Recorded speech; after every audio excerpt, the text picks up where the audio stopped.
sekali hadis yang menyemangati kita untuk senantiasa banyak membaca Al-Quran, menghafal Al-Quran. Dan di waktu yang sama kita juga dapati ada banyak ayat dan hadis terkait keutamaan zikir. Buku-buku yang terkait zikir itu relatif tebal-tebal, Bapak dan Ibu. Ulama mengumpulkan hadis-hadis terkait keutamaan zikir dan bacaan-bacaan dalam zikir itu tebal-tebal. Sehingga kemudian ketika kita membaca, mendengar penjelasan tentang zikir, nampaknya kita ingin selalu hadir di majelis zikir. Kemudian di lain kesempatan kita mendengar uraian tentang keutamaan sholawat. Betapa sholawat adalah wasilah kita mendekatkan diri kepada Nabi Muhammad. Dan ketika kita sudah dekat, tentu kita bisa mendapatkan banyak kebaikan. Bukan cuma di dunia, tentunya di akhirat. Maka banyak sekali majelis sholawat.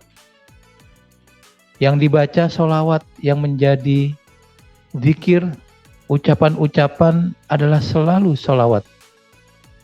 Lalu di lain waktu kita juga mendapat penjelasan terkait keutamaan jihad. Bahwa dalam Islam jihad adalah ibadah yang paling utama. Sehingga ketika ada orang yang tewas dalam berjihad, tidak perlu lagi diperiksa di akhirat, dia langsung dimasukkan ke surga. Bukan hanya dia yang masuk surga, tapi dia berhak memberikan syafaat untuk banyak sekali orang. Maka motivasi kita untuk berjihad semakin tinggi, sangat tinggi. Dan kita tahu untuk berjihad tentu kita harus memiliki fisik yang kuat, latihan-latihan dan seterusnya.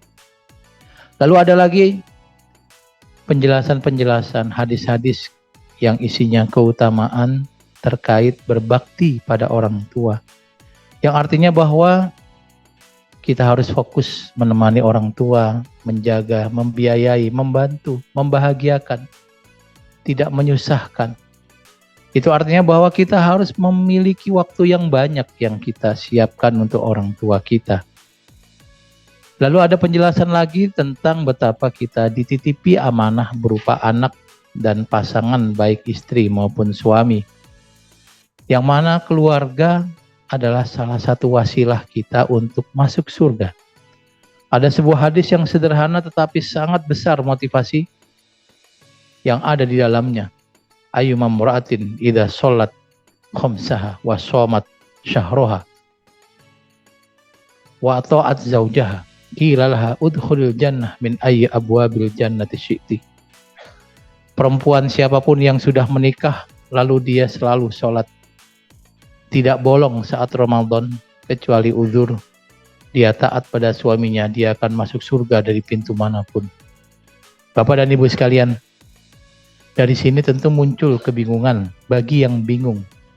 Bagaimana caranya kita harus membaca Al-Quran, berzikir, bersolawat, berbakti pada orang tua, bekerja, berjihad di waktu yang sama. Tentu ini sulit. Maka penjelasan yang paling sederhana adalah kita dipersilahkan memilih mana ibadah yang sesuai dengan kita, yang sesuai dengan kondisi kita, yang kita inginkan.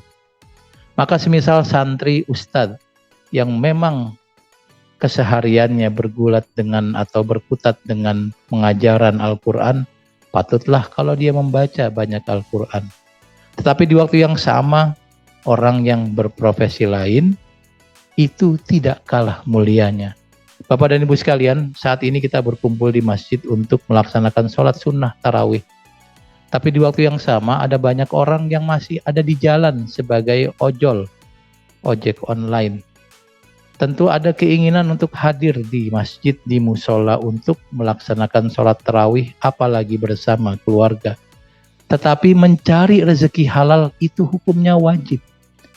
Maka saat kita sedang melaksanakan sholat tarawih dan berpahala, orang-orang yang sedang menjadi ojek online juga sedang beribadah dan berpahala.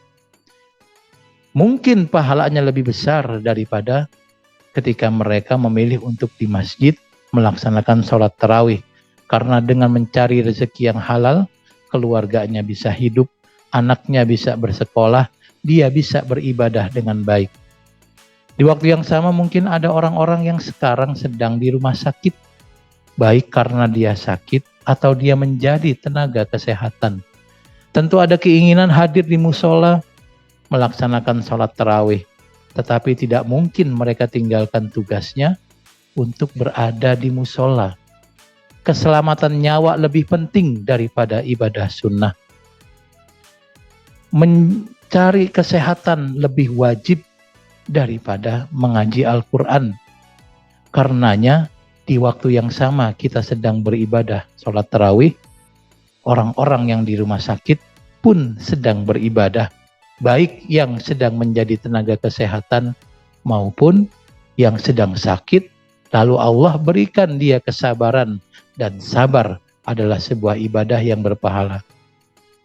Kita juga bisa beribadah dengan tenang karena di dapur kita ada beras, yang mana beras itu bukan kita yang menanam padinya, tetapi petani. Dan petani menanam bukan di Jakarta, tetapi di daerah. Maka butuh sopir-sopir yang mengangkut komoditas dari daerah ke Jakarta, dan mereka mungkin sekarang tidak di masjid untuk sholat tarawih, tetapi sedang di belakang kemudinya. Atau ada juga orang yang harus bekerja sebagai pilot, atau bahkan security yang mengamankan rumah dan komplek kita. Kita bisa berada di masjid ini dengan tenang karena kita tahu komplek kita aman. Tidak ada orang yang masuk tanpa kepentingan, tidak ada pencuri. Tentu tenaga keamanan ingin berada di musola atau masjid untuk beribadah sebagaimana kita. Tetapi mereka punya tugas yang berbeda, dan tugas ini pun wajib hukumnya. Bahkan dalam sebuah hadis nyatakan, man kutila duna malihi fahuwa syahid, wa man kutila duna irdihi fahuwa syahid.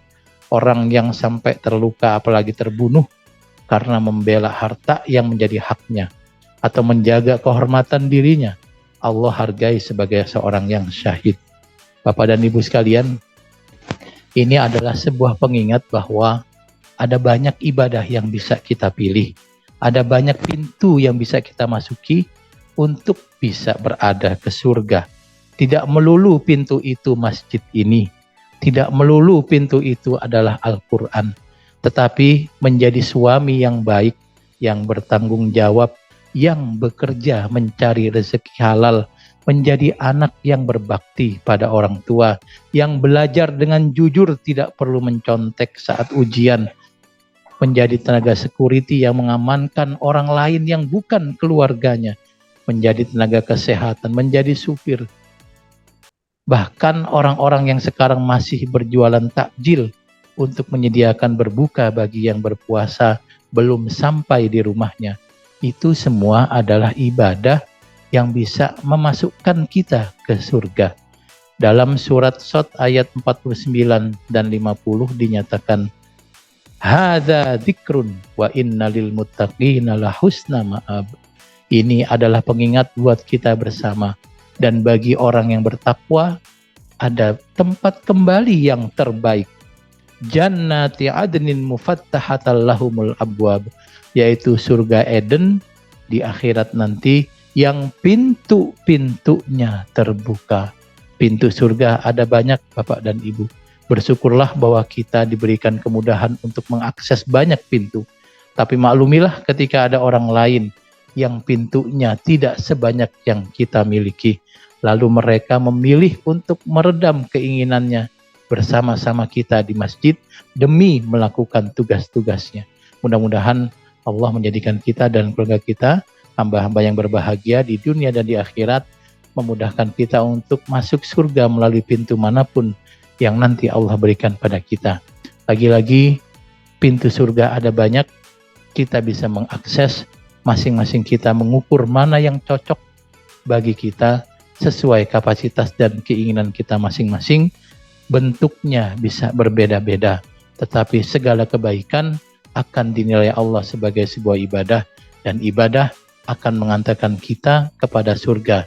Dan saat kita ingin masuk surga, ada pintu yang bisa kita pilih. Sekian, mudah-mudahan ada manfaatnya. Assalamualaikum warahmatullahi wabarakatuh.